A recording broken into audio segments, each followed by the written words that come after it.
Anna Agostini e Michele Sbrissa dell'associazione Frammenti. Allora, da voi innanzitutto voglio sapere due cose. Il laboratorio, voglio sapere del laboratorio che avete portato avanti oggi nello stand del Consiglio regionale e naturalmente di cosa si occupa la vostra associazione. Quindi decidete un po' voi, chi mi parla prima, dell'associazione, insomma, così almeno vi presentate. Allora, farei due parole di presentazione. L'associazione Frammenti è un'associazione che si occupa ormai da qualche anno di attività di ricerca e di progettazione partecipata territoriale a varie scale. Collaboriamo con enti, collaboriamo con diverse realtà a scala regionale, a scala nazionale e principalmente siamo specializzati in tutta una serie di attività che riguardano in senso lato la progettazione partecipata e la progettazione urbana, diciamo, di tipo innovativo sotto un certo punto di vista. Ci occupiamo anche di tutta una serie di attività connesse da un lato all'architettura e all'urbanistica, sempre tenendo sullo sfondo quello che crediamo sia un concetto fondamentale, che è la sostenibilità applicata a una comunicazione che sia il più possibile, insomma, agile e aperta e disponibile a tutti quanti i portatori di interesse. Grazie. In particolare oggi, nello specifico, vi siete occupati di un laboratorio con alcuni ragazzi e vi ho visto insieme, tutti in cerchio, a discutere su alcuni concept, su alcuni progetti. Ci puoi raccontare di cosa si è trattato? Cosa avete fatto? Sì, oggi abbiamo lavorato con una scuola in particolare, noi lavoriamo anche molto con gli istituti scolastici, con i comuni e oggi abbiamo lavorato con la scuola Belzoni, che è un istituto per geometri, in cui faremo un progetto che durerà tutto l'anno scolastico per introdurre i concetti di progettazione del territorio innovativa, progettazione partecipata, che si allacciano alla legge regionale 11 del 2004, quindi che ha innovato la progettazione territoriale e la pianificazione del territorio.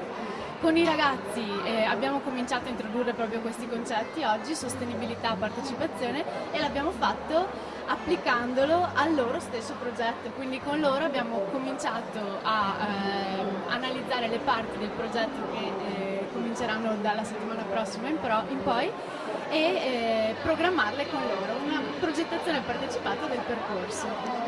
Sembra un bel progetto e tra l'altro si riallaccia anche a quello di cui si occupa il Consiglio regionale, che è l'e-democracy. Democrazia attraverso le nuove tecnologie, quindi una democrazia elettronica che possa aumentare in qualche modo la partecipazione attiva, e proprio di partecipazione voi vi occupate. Che cosa pensate in merito a questo, in merito all'utilizzo di internet, che è un potentissimo mezzo di comunicazione oggi, per avvicinare i giovani alla pubblica amministrazione, al mondo anche delle istituzioni? Anche oggi è venuto fuori la necessità di usare anche lo strumento internet per raggiungere tutta una serie di persone che altrimenti non si raggiungerebbero. Uno dei mezzi che utilizzeremo anche per divulgare i prodotti di questo progetto e per coinvolgere più persone possibile è appunto internet, Facebook, tutti questi strumenti di Web 2.0 da cui adesso non si può più prescindere, insomma, che sono una potenzialità sicuramente. Diciamo che nel sfruttare lo strumento internet si può proprio ricreare quella piazza che sarà virtuale a quel punto, in cui allargare il coinvolgimento, attirare persone che magari normalmente non lavorano su urbanistica, sostenibilità e incuriosire su questi temi che stanno diventando sempre più importanti.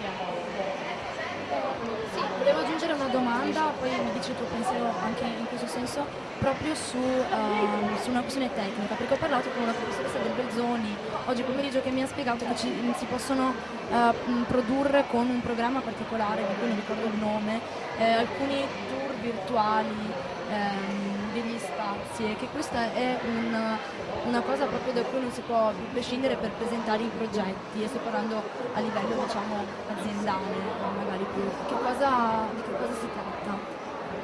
Allora, diciamo che il tentativo che stiamo portando avanti già con la prima fase di questo progetto, la prima edizione di questo progetto che è iniziata l'anno scorso e che quest'anno cercheremo di approfondire anche in quello che tu hai appena accennato, è una sorta di tentativo di, da un lato, partire dalle basi, quindi partire da un'interazione diretta e fatta ancora con la carta, con il rapporto personale, che cerchi di formare, come diceva la mia collega prima, un primo stadio della conoscenza su quella che è la partecipazione e l'e-democracy. Lo stadio successivo passa anche attraverso delle nuove tecnologie e delle potenzialità offerte, ad esempio da strumenti di modellazione tridimensionale che cercheremo di introdurre, soprattutto nell'ultima fase di questo progetto, attraverso una sorta di modellazione appunto di quello che sarà il tragitto che faremo con i ragazzi del Belzoni attraverso una passeggiata urbana a Padova, rendendolo appunto virtuale e portandolo in rete attraverso questi programmi. Da un certo punto di vista è una sfida per loro perché ovviamente è un argomento completamente nuovo, dall'altro però è qualcosa che da un punto di vista professionale ormai dovranno abituarsi a maneggiare non appena usciranno dalla scuola, e dall'altro anche da un punto di vista di connessioni con i concetti di e-democracy, di partecipazione e di web 2.0 va a pennello, insomma calza a pennello con tutte quelle che sono le potenzialità di sfruttare la rete, di sfruttare il mondo digitale insomma. Io saluto Anna e Michele se non hanno altro da aggiungere e vi auguro di continuare con questo progetto e vi saluto. Grazie.